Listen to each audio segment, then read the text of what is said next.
You are looking at Julian's pronunciation guide, where we look at how to pronounce better some of the most mispronounced words in the world, like this other curious word. But how do you say what you're looking for today? Let's learn how to pronounce this name from Portuguese, that is quite common in Portugal, also Brazil.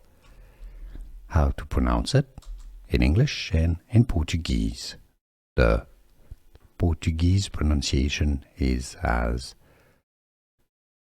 Gonçalves. Gonçalves.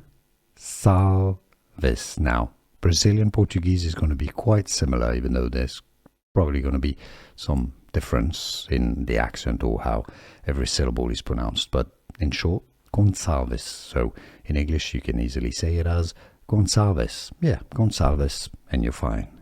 And now you know. Here are more videos on how to pronounce more confusing words and names too many mispronounced. Like this video if you found it useful. I appreciate your support. I'll see you soon and thanks for watching.